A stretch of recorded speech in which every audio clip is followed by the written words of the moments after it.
fazendo uma exaltação, tá? Não estou aqui dizendo que só o Espiritismo presta, só o Espiritismo salva. Não, não é isso. Mas o Espiritismo ele me dá ferramentas para que eu consiga compreender que é diferente de acatar, de por medo eu fazer aquilo.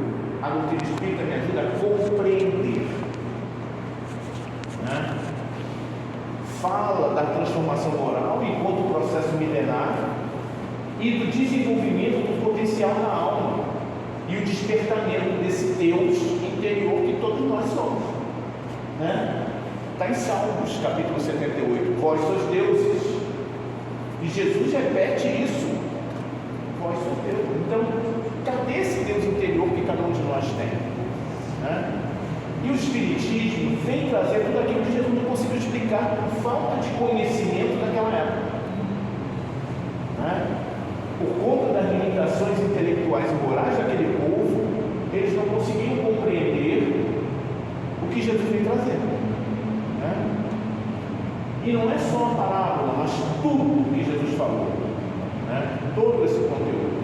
E nós estamos descobrindo, né, com Joana de Ângeles e a psicologia, usar a psicologia como uma ferramenta, mais uma ferramenta, para que a gente possa compreender melhor a doutrina e se analisar melhor, né? Então, esse conhecimento psicológico, ele é uma ferramenta, ele não é a salvação, ele é uma ferramenta que vai nos ajudar a compreender melhor a doutrina espírita, né? E se os conceitos psicológicos eles são utilizados, nós precisamos entendê-los como esse instrumento. E terceiro, não é um grupo de psicoterapia, né? Então, o que acontece? O que acontece? Não, aí eu vou explicar, né? Aí eu vou explicar, né? Qualquer reunião que a gente faça na casa, qualquer reunião de estudo, ela é uma psicoterapia. Por quê? Porque você... Um minutinho. Acho que eu tenho que fazer esse negócio da briga aqui. Melhor fazer até uma vez, né? Melhor fazer até uma vez. 5 minutinhos, a gente só vira pra cá, até a câmera. Vamos lá. Então, o que acontece? Toda reunião, todo grupo de estudo, ele é uma reunião de psicoterapia. Porque o que acontece? Quando você estuda algum assunto, aquilo vai tocar na tua alma de alguma forma. Então, às vezes, o sempre está aqui, é prova disso, né? Aquele estudo do Evangelho de quinta-feira, como é que é? É exatamente isso.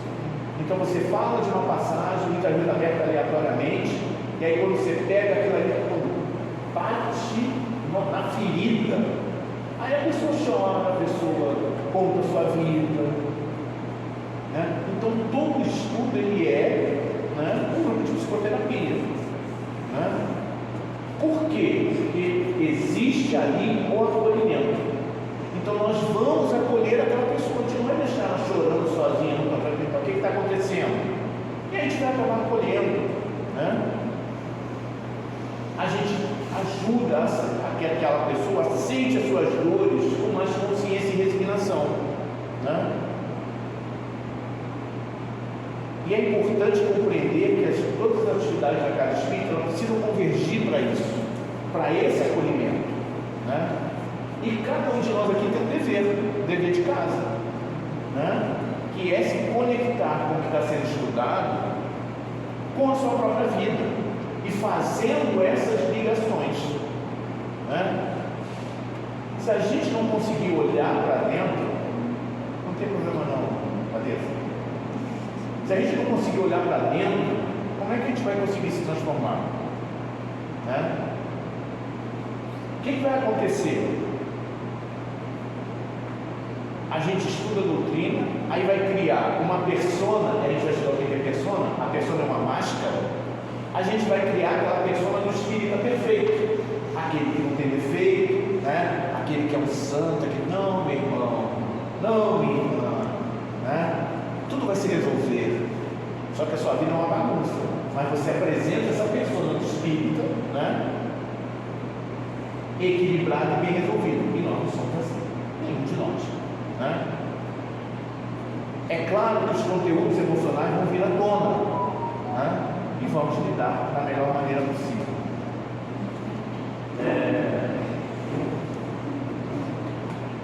Aqui, essa mensagem, nosso quadro, como se vê, compreende tudo que se liga ao conhecimento da parte metafísica do homem.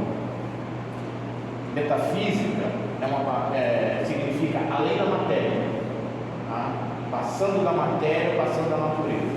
Então, isso é Kardec. Compreende, nesse quadro, como se vê, compreende tudo que se liga ao conhecimento da parte metafísica do homem.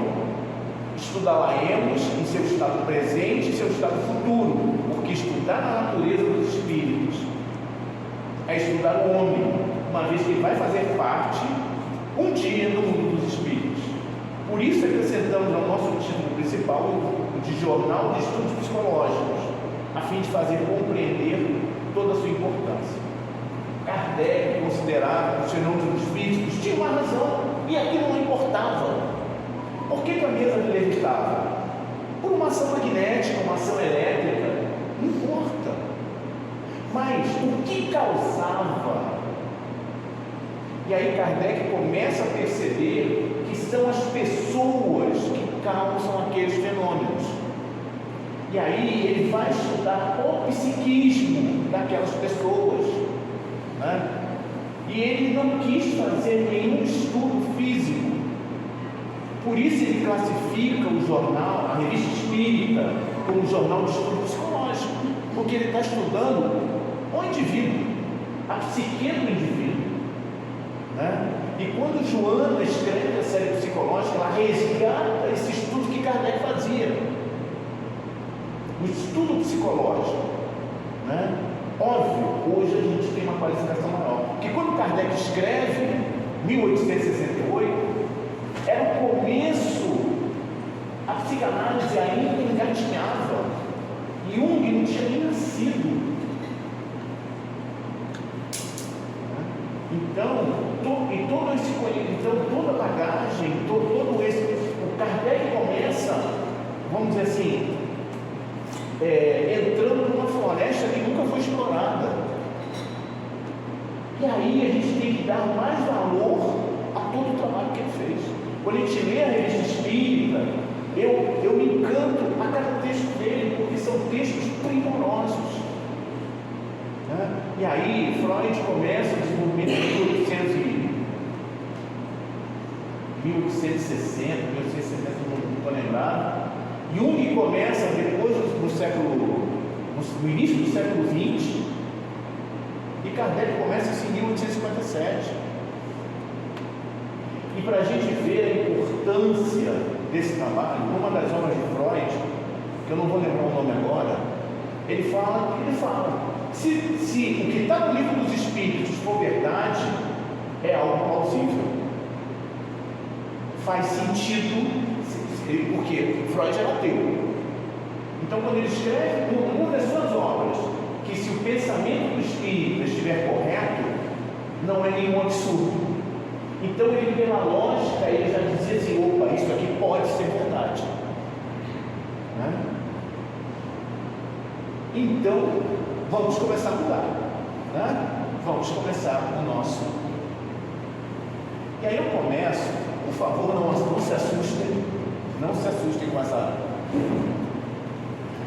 Minha vida é a história de um inconsciente que se realizou. Tudo o que nele repousa aspira a tornar-se acontecimento, e a personalidade, por seu lado, quer evoluir a partir das suas condições inconscientes e experimentar-se como totalidade. Não fuja, tá? Essa frase de Jung está no livro Memória e Sonhos. Memória, Sonhos e Reflexões. Jung retrata o o caminho que ele percorreu no conhecimento de si mesmo. Então, quando ele diz, minha vida é a história de um inconsciente que realizou, a gente vai, a gente vai tratar do inconsciente, um pouquinho mais à frente, entender o que é o inconsciente. Mas eu vou dar uma palhinha para vocês. Se eu perguntar a cada um aqui, quem é você? Se eu perguntar assim, mas faça sua pergunta para você, quem sou eu? Tenta dar uma resposta ou uma frase sobre esse quem sou eu. Se cada um pudesse analisar e dizer assim, quem sou eu? E se resume numa frase, qual frase você diria? Tem gente que vai dizer assim, eu sou um espírito de evolução. Todo mundo é. Eu sou alguém que tem muitos defeitos. Todo mundo é. Mas não foi isso que eu perguntei. Como é que você se definiria numa frase? Uma frase única, aquela frase que te representa. A gente não sabe. Nenhum de nós sabe. Porque a gente não sabe quem é. A gente vai estudar inconsciente numa próxima oportunidade. A gente vai mergulhar no que é o inconsciente. Mas o que a gente pode adiantar? E aí o professor de psicologia indiana, ele falou assim, pelo amor de Deus, não me diga o que é isso. Mas não tem como não associar. O inconsciente é a bagagem do espírito mortal. Então, quando Jung, Freud vai falar do inconsciente, o que é esse inconsciente? É a bagagem do espírito mortal que cada um de nós é. Desde o início da nossa jornada como espíritos simples e ignorantes até o dia de hoje. Então tudo isso está no inconsciente, É claro que Jung não ia dizer isso na época dele, porque senão ele ia ser considerado um místico, E esse foi o motivo da briga dele com Freud, porque Freud diz assim, cara, não se envolve com religião, não se envolve com isso. E aí a gente vai ver daqui a pouco, Mas nós temos uma meta. Nós temos um objetivo como espíritos. Questão 132. Qual o objetivo da encarnação dos espíritos? Deus a impõe para que cheguemos à perfeição. Mas como chegar à perfeição? Quais são os instrumentos, quais são as ferramentas, os mapas que a gente tem na nossa bagagem para chegar à perfeição? A gente vai ver que nessa bagagem tem coisa que a gente não precisa mais. A gente tem ferramentas, tem mapa, tem instrumentos que a gente não precisa mais, mas está lá, E a gente carrega isso, Tudo está no nosso inconsciente. E quando Jung diz, minha vida é a história de um inconsciente que se realizou, significa que ele conseguiu olhar para essa bagagem e tirar dele o que ele precisava, Só deixar o essencial. Como é que ele conseguiu isso? Livro dos Espíritos, qual é a questão? Está no Livro dos Espíritos a resposta. Questão 919. Santo Agostinho. Fazer e fazer quando estava todo dia na terra. Ao dormir, olha para dentro de si e analisa o que fez. Então essa resposta de Santo Agostinho foi a ferramenta que Jung se utilizou para fazer essa realização. Então toda a nossa bagagem está no inconsciente. Em algum momento ela vai eclodir, mas como a gente não sabe o que ela significa, vai fugir do nosso controle. Freud, ele tem uma frase fantástica, quando ele diz assim, as emoções não expressas nunca morrem, elas são enterradas vivas sai de piores formas mais tarde. Então, a gente às vezes ouve determinadas frases, né? Aí eu vou falar sempre do homem, né? Mas as mulheres também já ouviram muitas frases desse tipo. Mas quando você ouve, por exemplo, alguém fala assim: homem não chora, né? Engole o choro, faz isso, faz aquilo. O que você está fazendo? Você está represando uma emoção.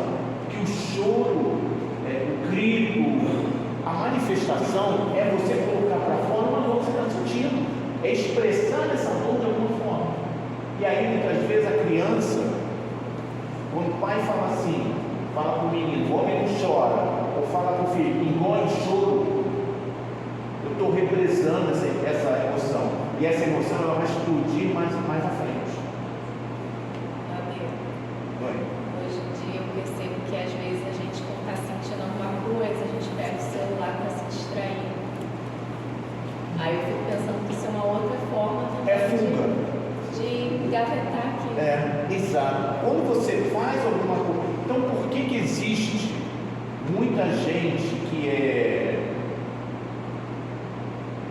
tem o vício da bebida, tem a compulsão da bebida, tem a compulsão da droga, tem a compulsão do sexo, das compras, da comida. E eu vou além, pode parecer ousado o que eu vou falar, da caridade. Então tem gente que faz caridade como fuga da sua própria realidade. Então, é o que você falou do celular. Eu sinto uma dor, eu estou sofrendo, eu vou pro celular. Por quê? Porque eu não quero confrontar aquela dor que eu estou sentindo. Mas eu não vou pesquisar o que é essa dor. O que está acontecendo comigo? Por que eu estou manifestando isso? Esse é o trabalho que ele fez. Né? E essa dor, não, esse sentimento, isso que foi. Imagina um vulcão. A analogia que eu faço é do vulcão.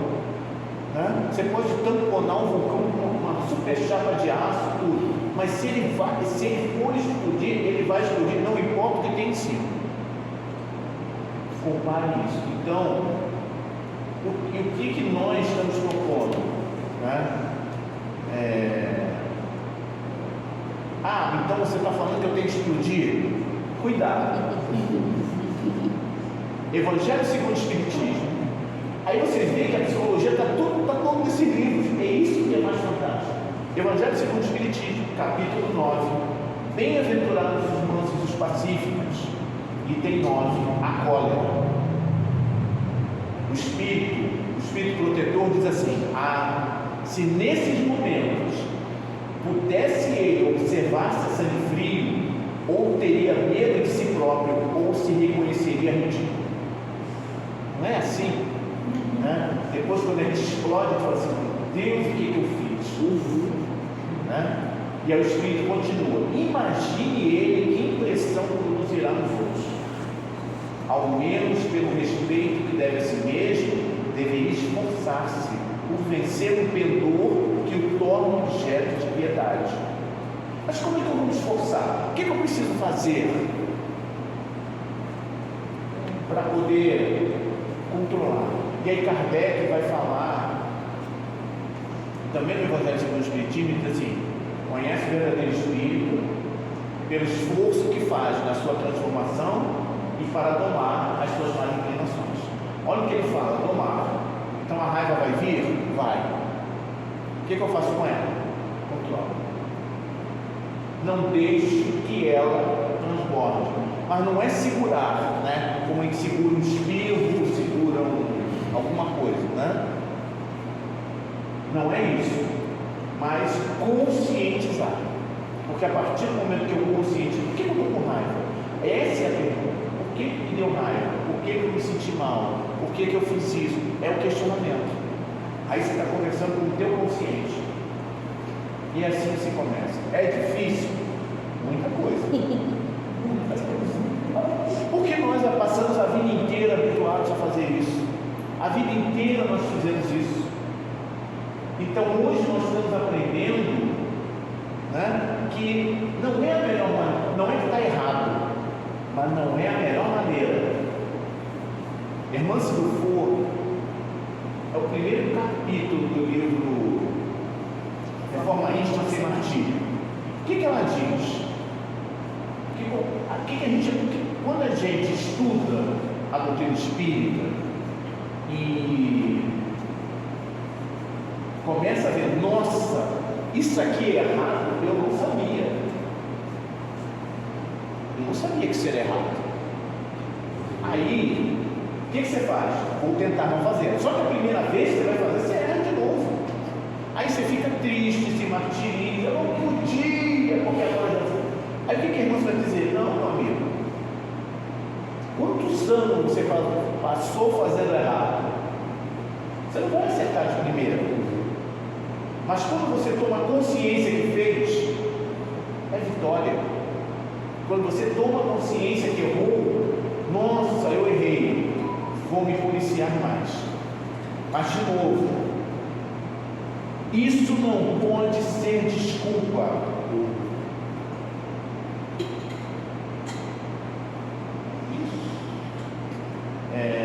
Isso não pode ser desculpa, isso não pode ser muleta.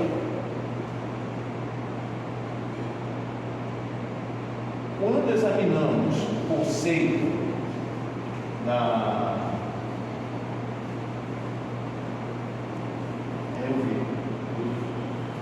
quando nós examinamos o conceito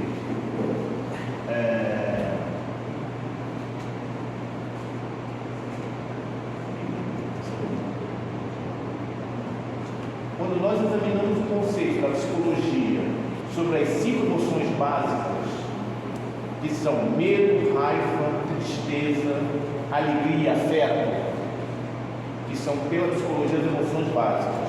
O que a Joana nos diz? Que as 3 primeiras, medo, raiva e tristeza, se ligam a atavismos antropológicos. É por isso que a gente estuda Joana, porque ela vem com esses termos. Mas o que é isso? São remanescências do nosso passado. Então a gente traz essas emoções do passado para o dia de hoje, tá? Então a gente manifesta hoje emoções do passado. E o que ela continua dizendo? Enquanto as 2 últimas, alegria e afeto, são conquistas psicológicas que vão contribuir para a superação do egoísmo. E Jung, ele se entregou na sua totalidade às suas próprias experiências, né, que originaram a psicologia analítica, a psicologia profunda, são os 2 nomes da psicologia de Jung, né? E aí ele continua.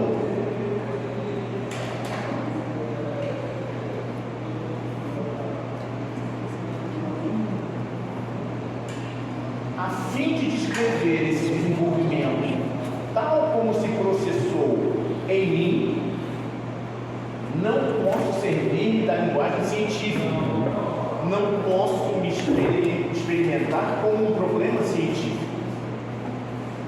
Conseguiram pegar o que ele quis dizer? O meu desenvolvimento psicológico, ele não é somente científico. O que mais que eu preciso, né, para descrever esse desenvolvimento científico? Alguém faz ideia?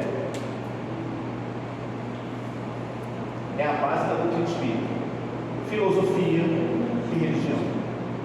Então, quando eu pego ciência, filosofia e religião, eu consigo explicar o meu desenvolvimento, o que se processa em cada um de nós. E ele vai buscar na filosofia o estudo dos mitos, né? Ele vai estudar os diversos mitos dos diversos grupos do planeta, assim como o estudo das religiões, as histórias que cada religião conta. Então ele vai pegar todo esse conhecimento e ele vai trazer para si, né? Ajudando nesse processo de desenvolvimento.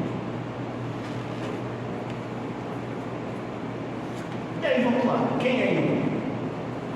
Carl Gustav Jung nasceu no dia 26 de julho de 1875. Né? Aí vamos ver Kardec, em 1857, publicando o Livro dos Espíritos. Né? Ele teve uma infância marcada por um estilo de vida rústico e solitário. Tinha uma forte conexão com a natureza, a história e a filosofia, que manteve durante toda a sua vida. Essa cidade, Kessel, na Suíça, ela tem hoje menos de 1000 habitantes. Foi essa cidade que Jung nasceu. Então imagina, é uma área razoável, mas as casas eram muito espaçadas. Né? E ele foi filho único até os 9 anos. Então, não tinha muita coisa para fazer. Né? O que ele tinha para fazer é brincar, né? Na sua casa, perto de um rio, ele morava perto do rio. Um minutinho só.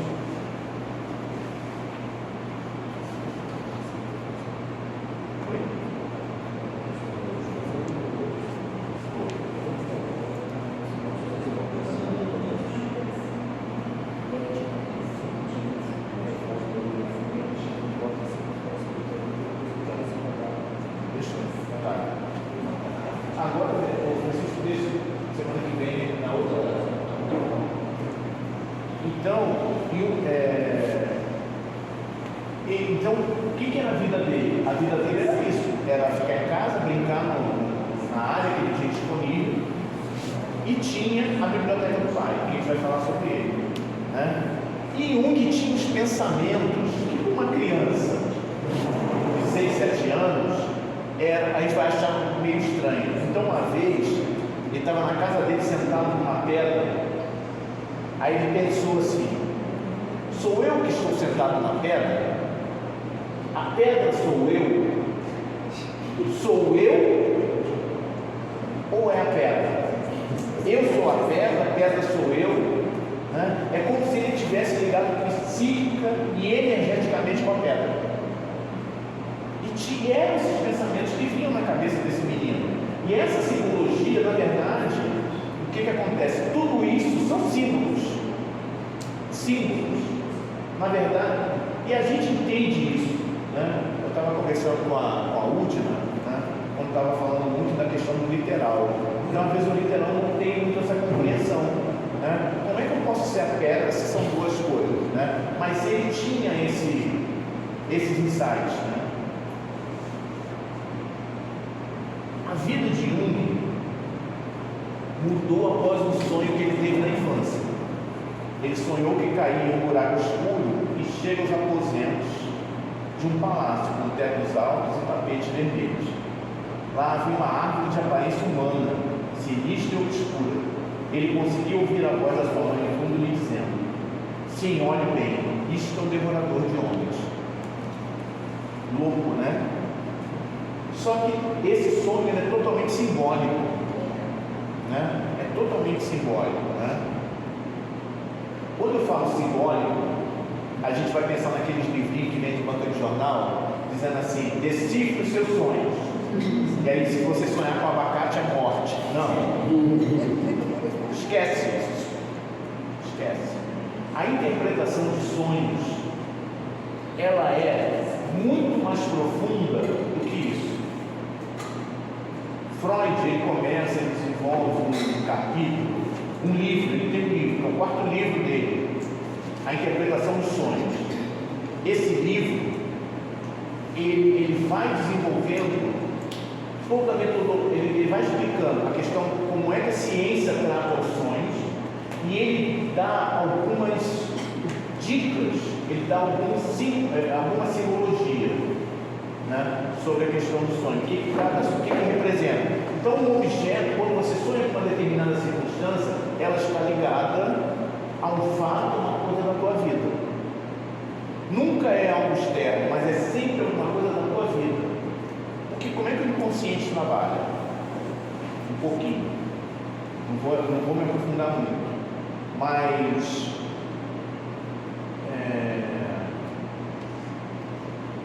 o inconsciente, às vezes, ele quer jogar alguma coisa para fora. Mas se jogar da maneira como deve jogar, ou seja, a situação que eu vivi, eu vou despertar e vou dizer que é um pesadelo. Então o que o inconsciente faz? Cria uma história mirabolante e você vai dizer assim: nossa, que sonho esquisito que eu tive, não é? Mas por que o sonho é esquisito? O sonho é esquisito, eu estou falando assim, não estou falando de, encontrei a minha avó, eu vi meu pai, não é isso. Eu estou falando de sonho esquisito. Sonhei com uma serpente de 2 cabeças, que não sei o que, esse tipo de sonho louco, né? Você está num lugar que você não faz ideia, com pessoas que você não faz ideia do que seja, aí acontece alguns eventos, tudo isso, e você diz que o sonho é louco. O sonho não é louco. O inconsciente escondeu, escamoteou ali a verdade, para que aquilo não te chocasse e você continuasse dormindo e sonhando. Faz sentido? Né? Então, aí você pensa assim, mas como é que eu vou interpretar o sonho? Né?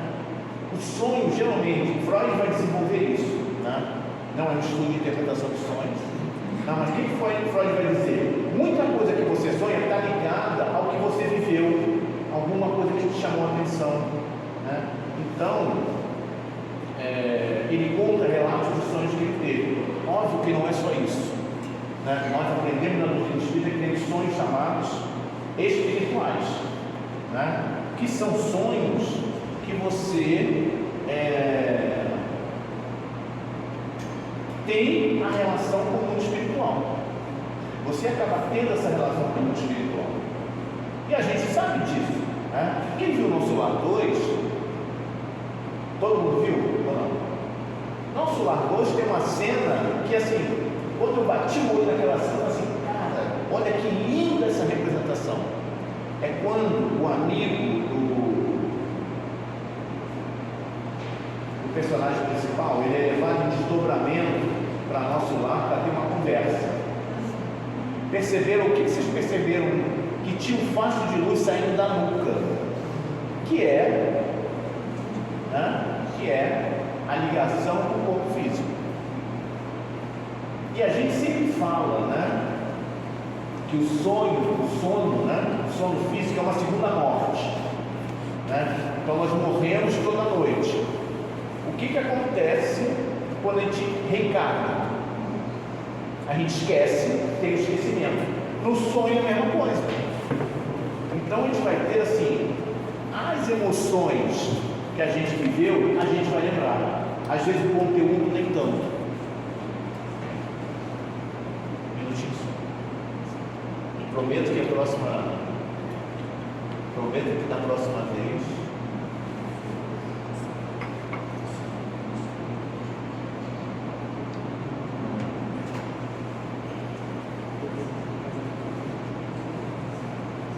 Jung morava perto do rio, como eu comentei, e pouco acima tinha uma cachoeira muito perigosa, e pessoas morriam nessa cachoeira.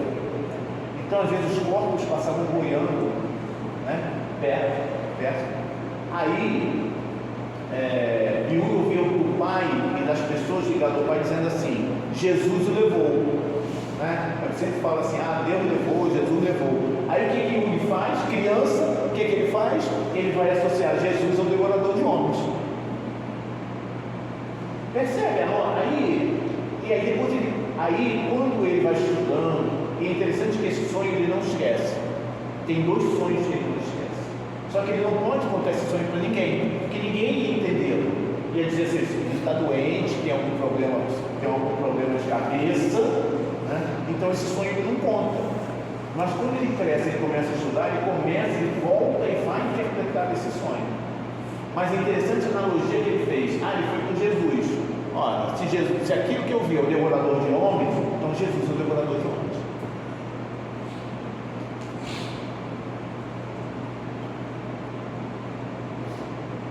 Jung pertencia a um seio familiar com uma estrutura complexa. Seu pai era pastor protestante e a mãe espiritualista. Calma, vai ficar pior. É de se pensar que essa união era capaz de provocar no jovem uma tensão natural, né? Ele era solitário e devido.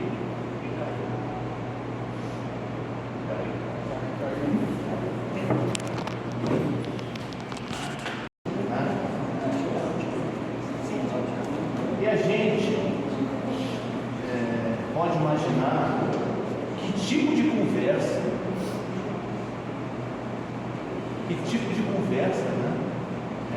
Jung tem com a família, né? Tem com o pai e com a mãe, que vive nesse ambiente, né?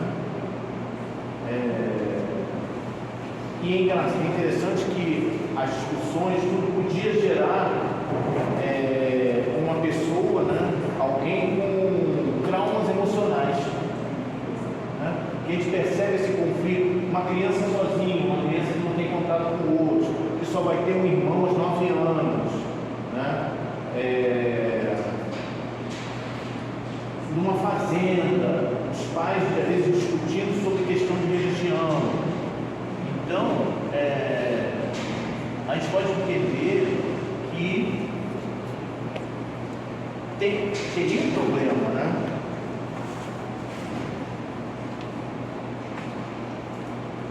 Já no período da infância, Jung percebeu dentro de si uma divisão de personalidade em sua própria existência. Ele via nele um menino pequeno, fraco, sozinho, introvertido e ansioso, e um sujeito sábio, velho, forte e extrovertido.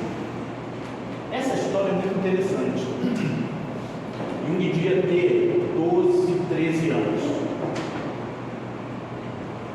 E ele já não morava mais naquela cidade, tinha ido para uma outra cidade. Então ele não gostava de matemática. Ele era um aluno, ele gostava de história, desenho, essas matérias, mas ele não gostava de matemática. Por uma coisa muito interessante. Quando o professor colocava no quadro A igual a B, ele falava assim: isso não faz sentido. Se A é diferente de B, como A pode ser igual a B? Então ele não conseguia, então ele era péssimo em matemática por causa disso, né? E faz sentido, né? Então, uma vez ele foi para a casa de um colega da escola, e na casa desse colega tinha um lago e tinha um bar, né? Aí o pai do garoto orienta os dois, né? O que eles precisavam fazer, você não faz isso, não faz isso, não faz isso. O que ele fez? A gente vai descobrir que isso é normal na vida dele. O que ele fez? Fez tudo aquilo que não era para fazer, né? E aí, quando o homem manda ele voltar e dá um sabão, né, naquela bronca do Jung. Aí Jung, no primeiro momento, ele se sente acuado, né? Porque é o pai do colega dele que está falando. Mas teve um momento que ele se vê como um homem de cartola, de fraque, com sapato brilhante, e fala assim: o que essa pessoa rústica está falando comigo desse jeito? Né? As duas personalidades, né? Um menino pequeno, fraco, que ouvindo tudo aquilo, e ao mesmo tempo o sujeito, o sábio, né? o bem vestido, né? O forte. E aí Jung percebeu que nós não somos um, somos vários. Somos uma unidade que se expressa em várias personas. A gente vai estudar mais à frente o que é persona. Mas a gente, o que é persona? O que Jung fala da persona? E aí eu vou falar muito.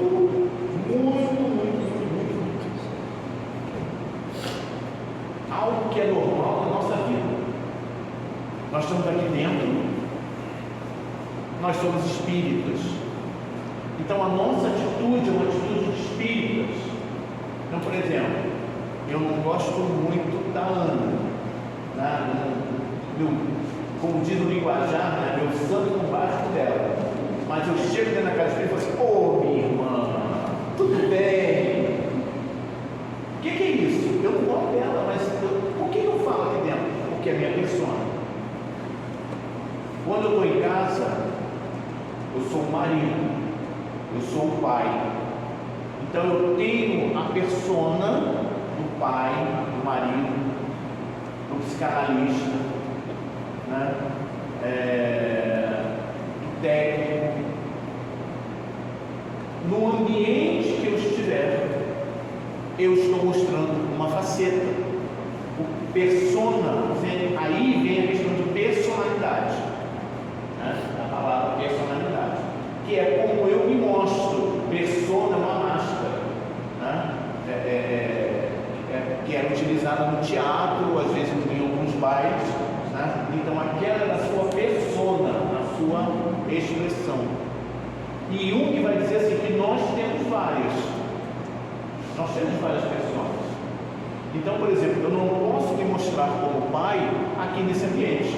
Eu não posso ser o pai aqui dentro, né? Porque aí teria um conflito, né? Mas e isso é a coisa linda. Quando nós evoluímos, ascendendo para nos tornar espíritos puros, nós não vamos ter mais pessoas. As nossas pessoas. Nós vamos ser aquele espírito ali que vai ser o mesmo em qualquer lugar. Como é que Jung chama isso? Individuação. É um momento onde o meu ego, o meu self, a minha persona, a minha sombra são todas integradas numa única pessoa.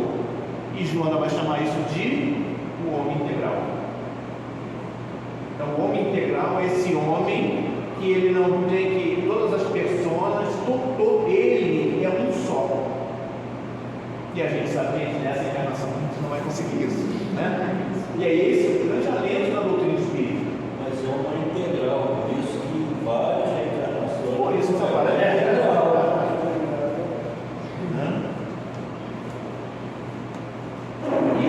Só que isso é o início, né? É a ponta do iceberg do que é a persona, né? Esse conceito de ponta de iceberg a gente vai usar muito, né? Não vai tratar a questão da psicologia. Jung percebe o quê? Que a primeira personalidade é como se fosse uma representação do pai dele. Menino, fraco, etc. É como se fosse o pai. E a segunda é do avô, o avô dele que tem o mesmo nome dele, Carl Gustav Jung. E a gente vai perceber daqui a pouco a influência do avô na vida dele. Ele viu o Griswold, acho que é isso. A mãe era uma mulher diferente, porque tinha cultura. A família tinha dinheiro e prestígio. Um dos irmãos de ele foi prefeito da Basileia. Então era uma família com influência política, era uma família com dinheiro, tinha prestígio. Ela era dona de casa, tinha 7 irmãos, todos pastores, reformados, a igreja reformada, mas ela não era ligada a esse lado religioso. Quem é essa mulher? Era ligada ao misticismo. Jung chega a dizer em suas memórias que a mãe era misteriosa. Durante o dia era uma pessoa e à noite era outra. O que a mãe de Jung era? Médium. Ela leu as obras de Helena Blavatsky, que era ligada à teosofia. Teosofia significa sabedoria de Deus e é um tipo de misticismo filosófico baseado em ciência, né? E ela era médium, né? Então Jung fala que durante o dia ela era meiga e à noite ela rosnava no filho. Então ela psicografava, ela manifestava a mediunidade. E é interessante que nessa época, né, como teve aquele boom, né, do livro dos Espíritos, então todo mundo, você se lembra, quando Kardec publica o livro dos Espíritos, chove carta para ele falando como se faz para fazer a comunicação, como se faz para o processo mediúnico, né? E aí depois ele vai desenvolver, escreve o livro dos médicos, etc. Então isso era uma febre, todo mundo queria, né? Então tinha vários casos que aconteciam, né? E a mãe dele era uma pessoa assim, né? Que tinha essa capacidade. O pai, Paul Aquiles Jung, era poliglota, maçom, doutor em filologia, e a sua tese de doutorado foi sobre uma versão árabe do Cântico dos Cânticos, um texto atribuído ao rei Salomão, que é a base do pensamento maçônico. Ele abdica da carreira intelectual e acadêmica para viver no interior da Suíça como pastor luterano. Tinha um conhecimento teológico bem fundamentado. E existem indicações de unidade de alguns autores que influenciaram o seu próprio pensamento, que fazem parte dessa evolução. É um livro citado na biblioteca do pai. Né? O pai, ele traduziu o Cântico dos Cânticos para o alemão. Né? E Salomão, ele tem 3 obras. Aí vamos entrar no Antigo Testamento: Cântico dos Cânticos, Eclesiastes e Provérbios. E olha que interessante como é que entra a questão do misticismo e da filosofia. Como ele era maçom, cada um desses 3 livros, ele é ligado à maçonaria francesa. Cada um desses 3 livros está ligado aos ideais de igualdade, liberdade e fraternidade.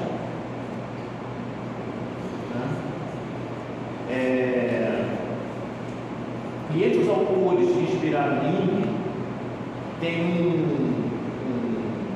um religioso alemão do século XIII, Mestre Eckhart.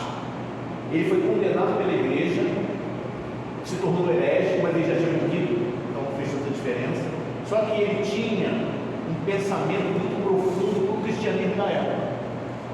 Então, ele é um daqueles que começa aqueles movimentos ele continuou sendo católico, né? Ele era padre, se não me engano,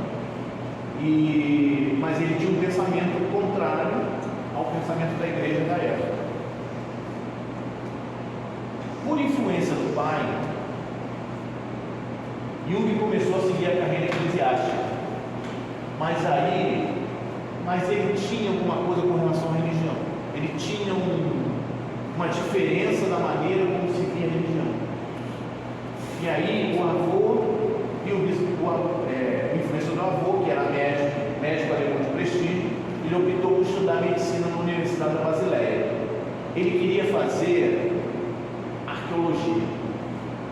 Ele gostava de história, mas era muito caro.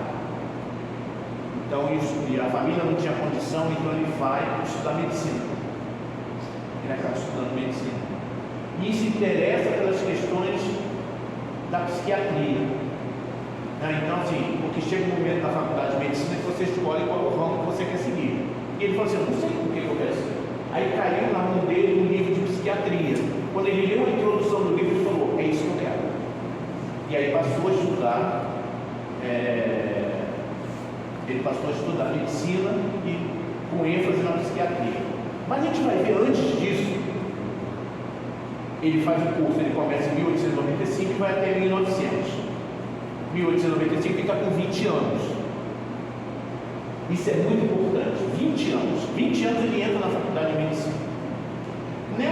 Na faculdade tinha um grupo que era tipo um diretório acadêmico, que a gente tem hoje. Né? Então o pessoal ia para lá falar de política, falar de temas filosóficos, bebiam, jovem, um monte de jovem misturado, não tem como, né? Só que tinha um negócio interessante. Nesse grupo, anualmente eles apresentavam trabalhos. Eles faziam exposições, explanações. Jung, no 2º ano de faculdade, ele se torna presidente desse grupo, desse diretório. E a cada ano ele vai apresentando os seus trabalhos. E aí eu tirei, isso não tem livro, né? Isso está em inglês, esse material. E aí eu assistindo uma aula, quando ele entra na faculdade, um pouquinho antes disso, quando ele entra na faculdade, um pouquinho antes, ele procurou na biblioteca do pai livros de filosofia. E é óbvio, não tinha. Por quê? Porque o pai era religioso. Então a filosofia te ensina a pensar. E não tinha livro de filosofia. Porque ele queria saber sobre Deus e o diabo. Ele queria entender Deus. Que Deus é esse? E aí a religião diz assim: é alguém que você tem que seguir. Ponto, acabou. Né? Não tem muito aprofundamento. Quando ele entra na faculdade, ele tem acesso a quem? Schopenhauer e Kant e Nietzsche. Ele tem acesso. E aí ele se encanta com Schopenhauer, mas ele tem coisas que ele discorda, ele não concorda com isso. Aí quando as obras de Kant, Immanuel Kant, cai na mão dele, ele fica extasiado. E aí a gente vai ver um pouco do pensamento de Jung nessa época da faculdade. Lamir, Oi? posso fazer uma? Pode. É uma provocação, né? Você colocou assim, eu acho correto. Ele poderia ter ficado maluco com a família que tinha. Poderia ter tido traumas. Eu vou colocar um outro modo da gente pensar. A gente sabe que no processo reencarnatório, a gente vem do pai, a mãe que escolheu a gente, ele foi provocado a vida dele toda a pensar. Exatamente. Ele foi provocado a vida toda. Porque era o espírito necessário para que isso desse esse desenvolvimento. Né? Posso fazer uma contribuição? Joana de Ângeles participou da planejamento reencarnatório de Jung. E a missão de Jung era entregar a Freud a filosofia e a religião, não só a ciência.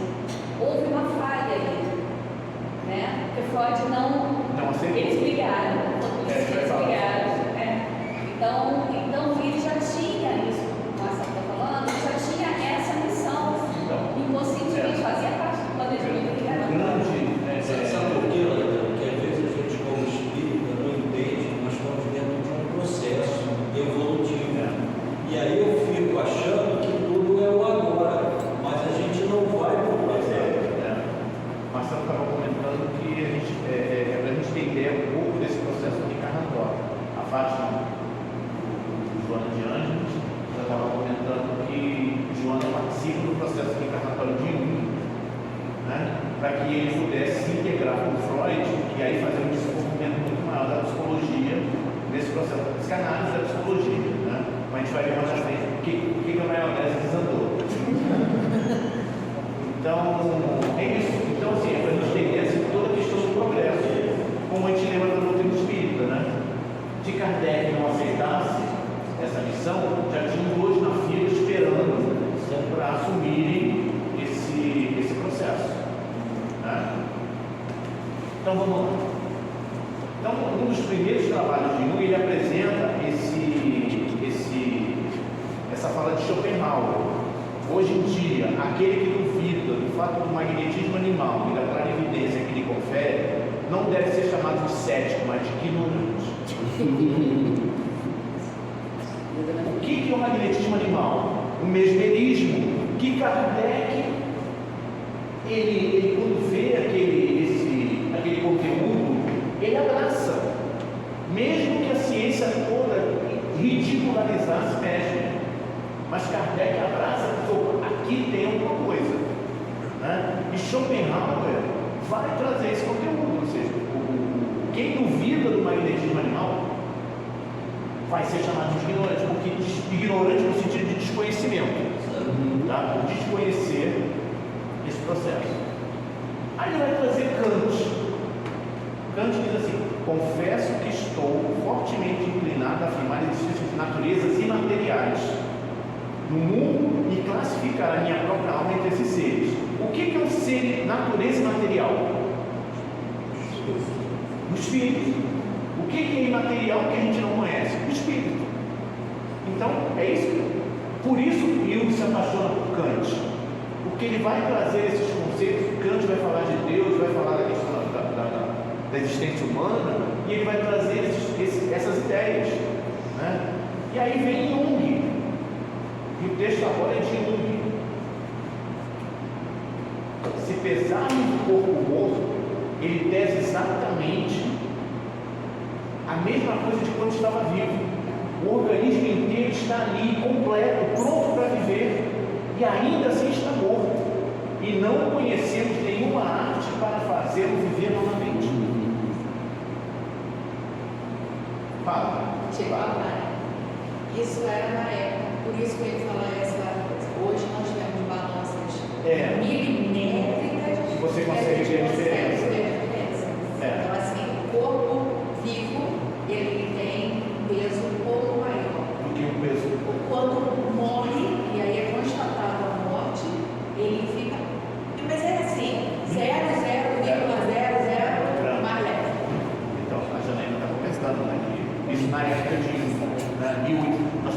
1900. Né? Hoje as balanças elas conseguem medir a diferença entre o corpo vivo, né, alguém que está vivo, e o corpo morto. Tá? Então você consegue medir. Teve até filme falando sobre isso. Mas é interessante assim, o pensamento dele. Né? O que acontece? Tem uma história muito interessante disso aqui. Jung é cheio de história. Né? Uma vez, eu falei dos corpos, né, das pessoas que apoiavam. Uma vez, o pai dele resgata um desses corpos e tranca na lavanderia, esperando todo aquele processo, né, para a prefeitura levar, etc. Aí ele tranca e fala com o Jung, não entre aí. É como se ele dissesse, está aqui, exatamente, está aqui a chave. Jung entra, mas não com aquele sentido macabro, mas como pesquisador. Ele quer saber por que ele está ali inteiro. Aquele homem está ali inteiro. Por que ele não levanta? Por que ele não se mexe? Por que ele está frio? Por que ele está duro? Olha a questão, a busca. É sempre a busca. É sempre querendo entender. É sempre querendo buscar. Né? E aí provavelmente ele traz isso. Até do que ele já leu, né? Ele traz essa reflexão para a gente. Tadeira, se você pensar bem na frase, se pensarmos um corpo morto, ele pesa exatamente a mesma coisa que nós está vivo, eu poderia analisar que a consciência que ele está querendo colocar. Que existe algo mais, além do corpo. Que vivo, depois de morto, eu levo a mesma consciência que eu tinha. Mas o que acontece tem um cientista holandês, Christian Huygens. Christian Huygens, ele... Quem já viu, eu só havia chamado, achei muito interessante, a teoria dos telescópios. Já ouviu falar? O que ele trata? O que essa série trata? Quando Newton estabelece as leis da gravitação, né, as equações dele só funcionavam com dois corpos. Né? Então ele só conseguia interagir a gravidade entre a Terra e a Lua, entre a Terra e o Sol, Marte e o Sol, etc. Quando você botava mais um corpo, ele não conseguia fechar a equação. Quem consegue fechar essas equações é Christian Huygens. Ele é astrônomo, físico, botânico, holandês. Só que o Christian Huygens fala assim, fala exatamente isso. Eu não consigo compreender o que dá vida. Porque o corpo é o mesmo, tudo é igual, mas tem alguma coisa que dá vida. E eu não consigo entender o que é essa essência da vida. Continuando. Os postulados duros da razão e os meros sentimentos religiosos não podem aliviar as ruínas da nossa época. A única coisa que pode fazer são os fatos que diretamente estabeleçam a validade de algo além dos sentidos. Que é o que nós comentamos no início, a fuga. Né? Então ele fala assim, a razão e os sentimentos religiosos não aliviam as ruínas da nossa época. Qual é a ruína da época dele? Né? A não crença, as questões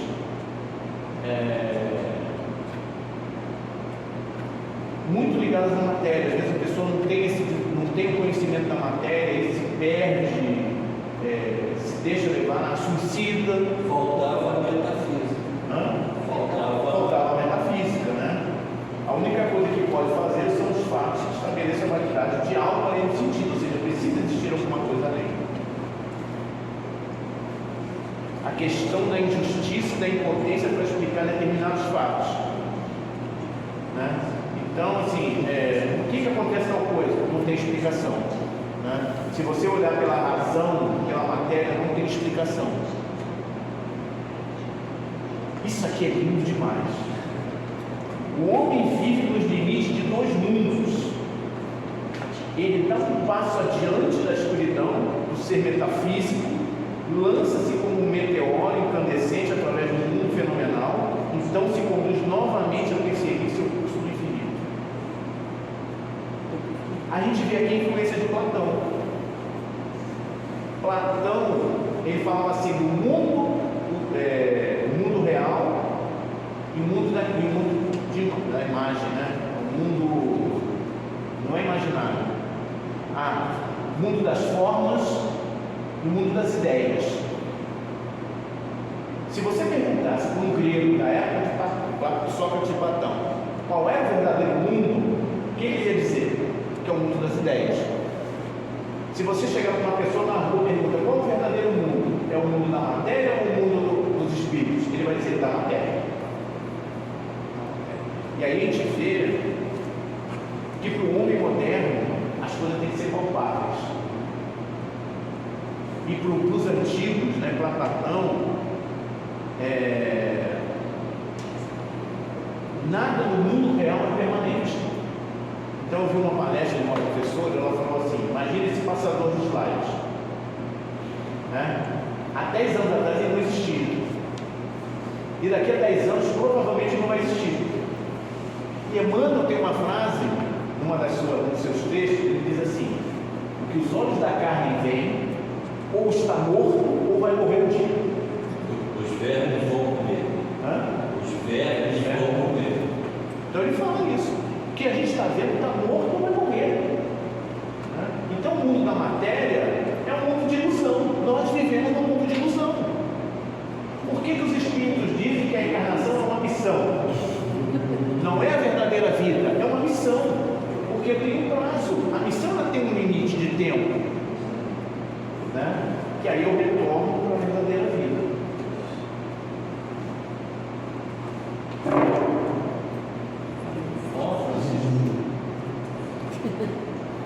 Vamos lá. Está na hora já, para a gente terminar essa parte aqui.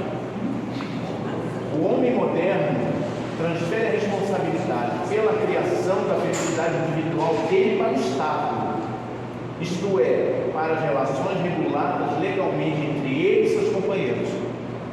Olha a fuga de si mesmo, né? Então transfiro a responsabilidade da minha felicidade para o outro, né? Só que a lei de responsabilidade é característica da lei divina. Então eu sou responsável pelos meus atos, ninguém mais. E eu sou responsável pela minha felicidade, ninguém mais. O processo de aperfeiçoamento das relações externas arrancou o homem do seu vínculo com a natureza, mas somente do vínculo consciente, não do inconsciente. A fuga de novo. Então, conscientemente, eu vou para o celular, eu vou para a rede social, eu vou beber, eu vou não sei o quê, porque é o consciente. O que é o consciente?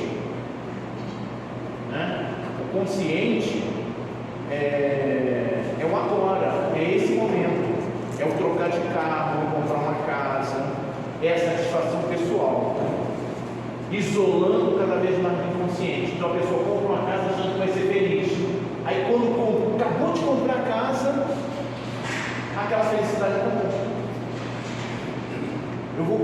Aí agora a felicidade de ter uma Ferrari, aí eu compro uma Ferrari, quando eu compro uma Ferrari na garagem, é uma felicidade. E às vezes fico doente para conquistar tudo isso. E para encerrar, que aí semana daqui a 15 dias a gente volta a fechar essa vez. Um homem pode sobreviver a todos os seus amigos e parentes, enterrar aqueles que ele mais ama e levar uma existência solitária como um estrangeiro numa época estranha, mas não pode sobreviver a si mesmo e aos fatores internos da sua vida, e não pode enterrá-los, pois eles são seu verdadeiro eu, e assim são inalienáveis. Lembra da frase de Freud? Está aí, mais detalhada, né? É impossível a gente viver uma situação e ela não provocar nenhuma emoção. E aí tem uma frase de Heráclito que diz assim: nenhum homem pode banhar-se 2 vezes no mesmo rio, porque na segunda vez nem ele nem o rio são os mesmos. Então a experiência que eu estou vivendo em determinado momento, ela é única e eu preciso aproveitar essa oportunidade.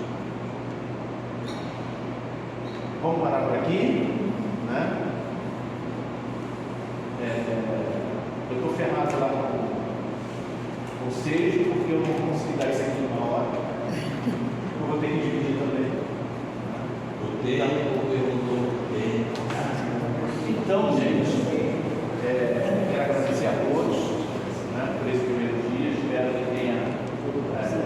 começar a atender um pouco as expectativas e deixar ansioso o que Joana vai nos apresentar. Esquentou. Então, quero agradecer a todos a presença, tanto presencial quanto pessoal que está aqui te escutando. Pode recair isso. Agradecer a todos vocês que estão aqui. Semana que vem, daqui a 15 dias, semana que vem, daqui a 15 dias vai estar mais organizado. Tá? E se vocês quiserem fazer pergunta, abra o microfone e façam as perguntas. Tá? Eu sei que essa primeira parte é muito mais histórica, então às vezes não tem tanta ideia, mas a ideia é que fique aberto e que todos vocês possam interagir e perguntar. Tá certo? Então vamos fazer a nossa prece para a gente encerrar. Então, vamos agradecer, fechar os olhos e agradecer a Deus, a Jesus, a equipe espiritual que coordena e dirige esse trabalho. Agradecendo pela oportunidade de estar aqui, realizando esse trabalho, esse estudo, e que essa primeira parte já possa trazer resultados, já possa trazer novas ideias, nos ajude no nosso processo de transformação. Então, obrigado por tudo e te pedindo somente que continue conosco, nos amparando e nos guiando, hoje e sempre.